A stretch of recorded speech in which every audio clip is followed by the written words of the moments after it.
Welcome to the P's and Q's podcast by PerfectQuote. For each episode, we're going to share a pint and ask some questions to learn more about the current state of the employee benefits broker market and the future of insurance technology. Join me, Kevin Dawson, as we hear from industry leaders and insurance executives in the PerfectQuote team for great drinks and conversations. Well, welcome to the P's and Q's podcast by PerfectQuote. I'm your host, Kevin Dawson, and today I am joined by the 2023 Benefits Pro Magazine Broker of the Year, Nancy Giacolone. Nancy, welcome to the P's and Q's podcast. Thanks for having me, Kevin. It's fun to be here. I'm so excited. As we were chatting just before, your predecessor, the 2022 Broker of the Year, Josh Butler, is a friend of mine. We're just kind of down the road from one another. So to have you on the show for a pint and some questions, I'm really excited for people to hear from, an industry legend like yourself. An industry legend, that makes me feel really old, but thank you for the compliment. So before we jump into the heart of our conversation, I've got some rapid fire questions for you. So just a fun way for people to get to know who you are. So first question, what was your very first job? Picking cucumbers. Picking cucumbers. Not, I've got my hands dirty from time. My grandpa. You weren't expecting that one, were you? I wasn't, back in the day, when you were in school, that's how you earned money. You picked berries and cucumbers. And for some reason I picked cucumbers, and you got on the berry bus, and it was driven by probably a 17 to 18-year-old kid who may or may not have been hungover, driving way too fast, drove you out to the fields, dropped you off with no sunscreen, and you picked all day long and you got paid at the end of the day. So that's how I earned money when I was young. That is definitely one that I've not heard yet, but I respect that. My grandparents have a farm, so every time I would go out to the farm with my grandparents, we'd go pick vegetables and fruits and all what sorts of stuff. All right. The benefits, or really the insurance industry as a whole, loves to go have happy hours. So at happy hour, what's your go-to order? Vodka soda with lime. Vodka soda with lime. Do you have a particular type of vodka? Well, if it's just an ordinary day, it would be Tito's. And if it's a special day, then I'll go for Grey Goose. Nice. We like Tito's here in Texas, being a Texas-based vodka. All right, next question. Growing up, what was that one dream job that you always wanted to do? I was either going to be a teacher or a lawyer. And I feel like I'm actually both as a benefits consultant. There's a little bit to that. Yeah. And then podcast or playlist? For my personal enjoyment? Yeah. Playlist all day long. So who are you listening to? I like alternative type music. So I don't have one that rises to the top. And usually I'm listening to it more than paying attention to who's actually the artist. Gotcha. And I haven't asked this one before, but I want to ask it because it was part of the expose Benefits Pro did. And I love the story about how you and your husband met over fast cars. So favorite car? Oh, favorite car? I know it's like asking to pick your favorite kid sometimes. Yeah. I don't know that I have a favorite car, but I'm partial to Mopars. Fair enough. Fair enough. My brother and I are big into cars. He actually got me into Formula One. I love Formula One. I like anything that goes fast, but we have had over the course of our marriage, we've probably had 60 cars at one point or another, and most of those have been muscle cars or antique cars at some point. My dad's brother's a big muscle car guy. He bought a second house just for the garage space. I can understand that. Well, Nancy, I alluded to not trying to say that you've been in this industry for a while, but I've been following you on social media for some time. I've seen the content that you've put out. You won several awards over the last several years for the work that you've been doing in the benefit space. So I would love for our listeners to really kind of hear from your perspective, what has given you that secret sauce to be, this year's broker of the year? I think what culminated and what led to being broker of the year is that I have been unapologetically myself in this industry. When a lot of people put up facades and they highlight one segment of their business and pretend they don't necessarily do another segment, and which is one of the reasons that I really, I think kind of started to gain some recognition, is because I was really an advocate for the smaller employer, not because that's all I wanted to do, but because no one was providing solutions for them. And quite frankly, 95% of businesses in the United States have less than 50 employees. So overlooking that segment of the business, I felt was an egregious act by both consultants and vendors. And so I started to speak up about it, and people started to say, oh gosh, I have small business too. Like, I felt it was time that we stopped treating consultants and employers with less than 50 employees as if they only got a seat at the kids' table at Thanksgiving. We never treated them like they were entitled to anything more. And I just had a problem with that. And I've spoken up fairly frankly about it. And I think that's how I ended up where I am today. So, it's interesting that you mentioned that, because I've watched the consolidation in the benefits industry and the shift of, these mega agencies, either public entity or private equity buying up everybody and then funneling, at least the small group segment into these centers of excellence. And no, they're not centers of excellence. They're service centers that give them the minimum level of service. Fair enough. And I've watched, like, I'm the son of a broker, which, I mean, some days feels like a good thing. Some days it feels like it's a curse word. You can talk to my son. You can compare notes. And I watched my dad with his agency and grow, servicing so many of the small employers in our hometown, and then, selling that agency off to one of these larger firms, and then watching the shift as they move, away from that typical model that I think so many brokers in that generation have gone, hey, we want to be in front of that small employer because we're a small employer. And so as that shift has happened, I know the Affordable Care Act and a lot of legislative landscape changes have happened over the last 10, 20 years. What do you see is really the challenge for broker and employer in that marketplace? Well, I mean, it really goes right back to the Affordable Care Act. You hit the nail on the head there. That's when a lot of brokerages got out of the small group business because they were afraid they weren't going to be profitable in that area anymore, and they sold off blocks of business. But that really drives everything that happens. Of course, depending on the state you're in, most states it's under 50, but in certain states like California and New York, it's under 100. It's defined as small group. Because the Affordable Care Act sets the minimum loss ratio, that is what drives the available profit for insurance companies. So if you're in that market, the more money they pay in claims, the more money they're going to make.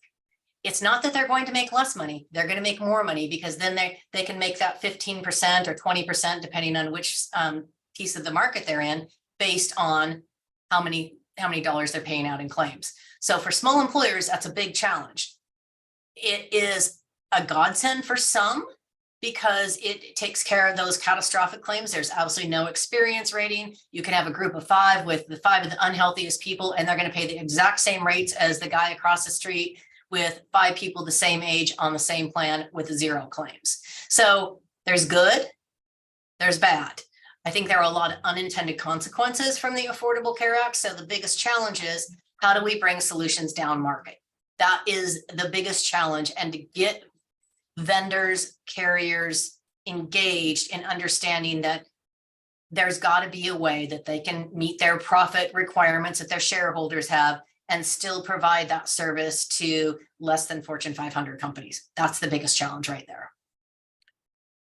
What do you see in the market right now as viable solutions to addressing that particular challenge? Because I know the BUCAs have controlled a lot of that, and and it just feels like a lot of brokers just kind of play a shell game. Who's going to give my client the lowest increase?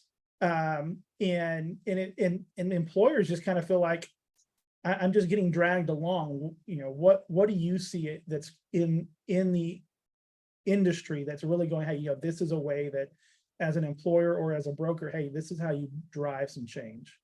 There are solutions starting to make themselves available. There are entities and even brokers such as Josh Butler, who has created his own health plan. I think it's High Plains Healthcare Plan. I think that's the name of it. And it can go down market. But again, they're looking at groups that are going to be a good fit. You're lucky in Texas because you can get experience on any size group. That's untrue of most states. So you take a group of 15, they're either going to have to fill out a health questionnaire, which can be a heavy lift for both the broker and the employer to convince the employees that this is a good thing for everybody. Or they're going to use some automated underwriting, which can be way off, and it can be a one-year deal. Even a one-year deal isn't a bad thing necessarily for the employer who understands what that means, because if you can get access to the claims, that gives them a lot more insight into, okay, now we understand what our group really looks like from a healthcare spending standpoint. What can we do with that? Maybe we can't stay on a level funded plan, but can we go to a high deductible health plan? Can we add direct primary care in there? Can we do other things? Can we layer in an HRA so we still have some level of self-funding, but the benefits are still good to the employees? But here's the big challenge. If you're a small employer, you probably don't have an HR person. You probably don't have a payroll person. If you're the business owner, you're doing it all yourself, and that seems really complicated. So absolutely.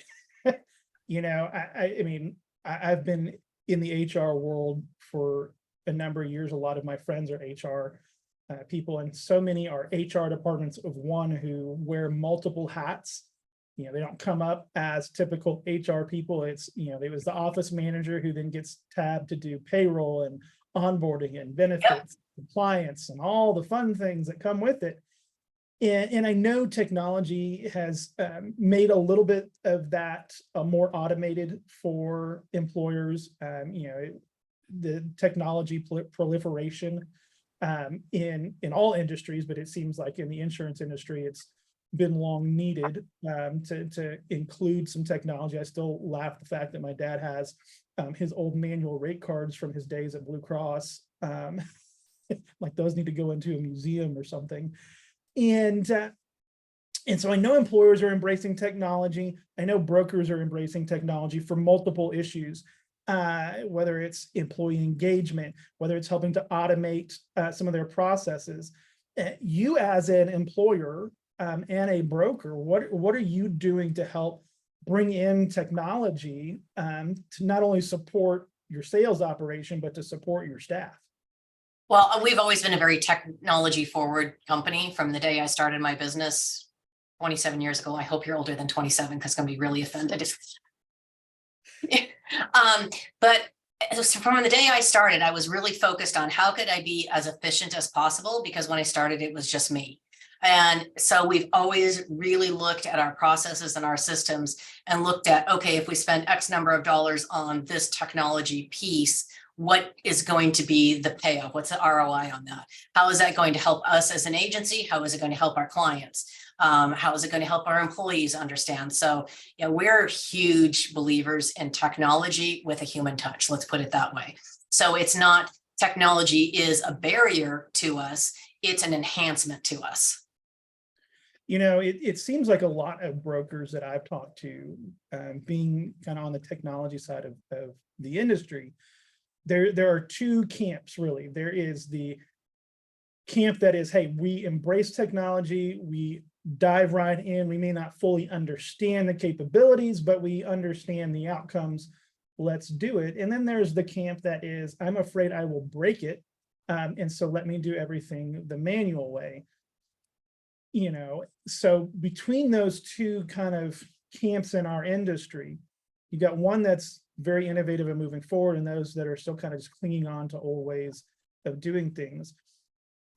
For those that are kind of in that second camp, what can you say to them that goes, hey, you either need to jump or just get out of the way? You're going to be left behind. I mean, clearly you're going to be left behind. There's only so long you can continue to hold on to those old ways. Technology does not mean a loss of human touch. It doesn't mean a loss of personal relationship with the clients. Technology enhances those relationships if it's used correctly. I don't think I could say it any better than that. Technology does a lot. I mean, we're talking about, AI and Chat GPT and how that can benefit, something. Is it perfect? No. But to me, it seems like if it can do some of the more heavy lift, the manual piece, where as a broker, I can be more hands-on, more strategic, solving these issues instead of spending my time doing all the manual processes, the old way of doing things. It seems like I can just, I'm that much more better fit for my client. Yeah, I agree. I'm excited to see. I mean, sure, I'm a little leery, as is everybody, but I'm excited to see what AI can do for our industry as far as automating some of our manual processes. I think it can allow us a lot more freedom to develop deeper relationships, to create more sales, to provide more service. So I think it's going to open a lot of doors. I agree. Well, Nancy, how can our listeners learn more about you? I know you are all over the place when it comes to social media, YouTube, TikTok, podcasts, and you've got so much going on. Where can people start with that? Well, probably the easiest way to connect with me is on LinkedIn, Nancy Giacolone. I'm sure Kevin will leave a link in the description. I also do have a TikTok that's really targeted to the end user. So it's not targeted at employers, it's targeted at individuals. How can I get the most out of my healthcare? How can I understand some of this stuff? That's OCI_benefits. I know it's a real catchy handle. So anyway, I'm sure you guys will remember that. But anyway, either one of those are great ways to connect with me. I try to provide information targeted to different audiences so that different people can get information the way they need it. Fantastic. Well, Nancy, I appreciate your time today and congratulations again on being Benefits Pro Broker of the Year 2023. Thank you so much. It was a pleasure being here. Thank you. Well, thank you for listening to the P's and Q's podcast by PerfectQuote.